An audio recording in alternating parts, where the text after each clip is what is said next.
Shalom. Aku mau cerita tentang mengikuti Tuhan Yesus. Seperti di Filipi 1 ayat 29. Dikaruniakan bukan saja untuk percaya kepada Yesus Kristus saja, melainkan untuk menderita untuk Dia. Kok bisa menderita ya? Karena ikut Tuhan Yesus kita harus siap menderita. Seperti di Lukas 14 ayat 27. Memikul salib dan mengikuti aku. Siapa percaya kepada Tuhan Yesus dan ikut Tuhan Yesus, siap-siap pikul salib. Hukum yang terutama dan yang pertama di Matius 22 ayat 38. Jawab Yesus, hukum yang terutama ialah kasih. Dengarlah hai orang Israel, Tuhan Allah kita, Tuhan itu Esa. Ini berbicara tentang Allah yang Esa, yaitu Bapa, Anak, Roh Kudus. Di dalam Bapa ada Anak, ada Roh Kudus. Inilah adalah Allah yang Esa.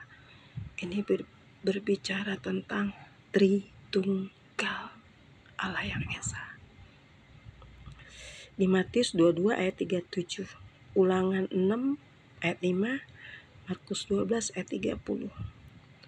Tuhan Yahweh YHWH Yesus Kristus menjawab, kasihilah Tuhan Allahmu dan dengan segenap hatimu, dengan segenap jiwamu, dan dengan segenap akal budimu.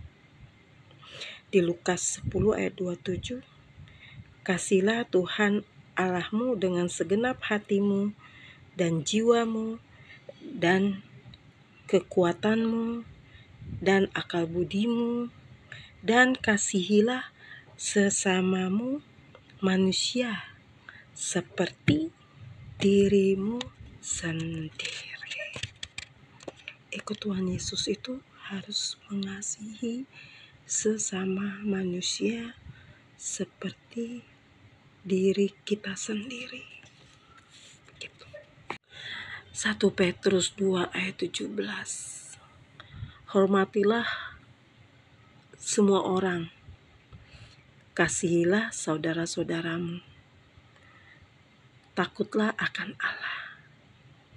Jadi ikut Tuhan Yesus harus hormati semua orang. Kasihilah saudara-saudaramu. Orang yang membenci kita juga kita harus kasihi.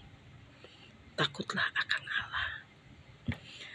Dalam hukum yang kedua, di Matius 22 ayat 39, kasihilah sesamamu manusia seperti dirimu sendiri. Hormatilah ayah ibumu supaya lanjut umurmu. Ada di Keluaran 20 ayat 12, di Ulangan 5 ayat 16. Di Matius 15 ayat 4, di Matius 19 ayat 19, itu berbicara tentang hormatilah ayah ibumu.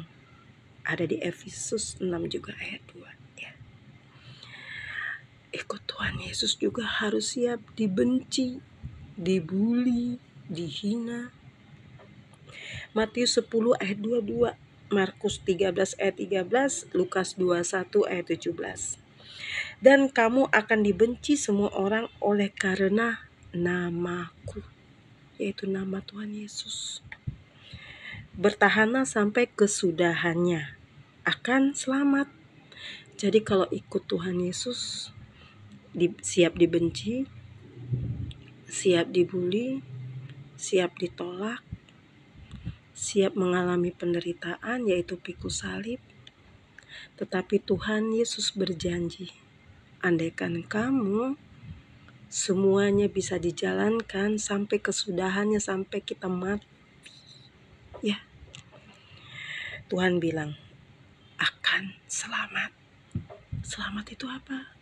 Masuk dalam kerajaan surga. Oke. Yohanes 7 ayat 7. Dan ia tidak dapat membenci kamu. Dunia tidak bisa membenci kita. Tetapi ia membenci aku. Tetapi dunia membenci aku, itu Yesus Kristus. Sebab aku, kata Tuhan Yesus, bersaksi tentang dia, yaitu dunia, bahwa pekerjaannya si jahat. Jadi dunia tidak membenci kita. Dunia membenci yang nama Yesus Kristus Tuhan. Karena melalui Tuhan Yesus akan memperlihatkan buat kita bahwa pekerjaan si jahat, yaitu pekerjaan iblis.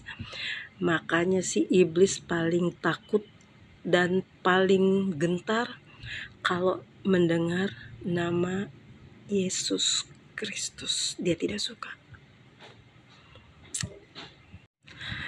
Kasih Allah yang memampukan kita. Ada di 1 Yohanes 4 ayat 7. Kasih berasal dari Allah. Yohanes 3 ayat 16. Karena begitu besar kasih Allah akan dunia, sehingga ia telah mengaruniakan anaknya yang tunggal, yaitu Tuhan Yesus Kristus, supaya setiap orang yang percaya kepadanya tidak binasa, melainkan beroleh hidup yang kekal. Apa tuh hidup kekal? Ya, hidup bersama dengan Tuhan Yesus di surga. Jadi kita tidak mati selama-lamanya, tapi nanti kita akan dibangkitkan sama Tuhan, memakai tubuh kemuliaan, dan kita hidup bersama-sama dengan Tuhan Yesus di surga untuk memuji dan menyembahnya. Allah itu menunjukkan kasih-Nya. Kasih Tuhan mendatangkan kedamaian kita. Hiduplah dalam perdamaian. Jangan membalas dengan jahat sama jahat, tapi balaslah kejahatan dengan kebaikan. Ikut Tuhan Yesus tidak enak. Ikut Tuhan Yesus tidak gampang. Ikut Tuhan Yesus itu sulit. Tapi kalau kita benar-benar melakukannya, semuanya bisa kita lakukan. Kita mengandalkan Tuhan, karena kekuatan itu datangnya dari Tuhan, bukannya dari manusia. Oke, Tuhan Yesus memberkati.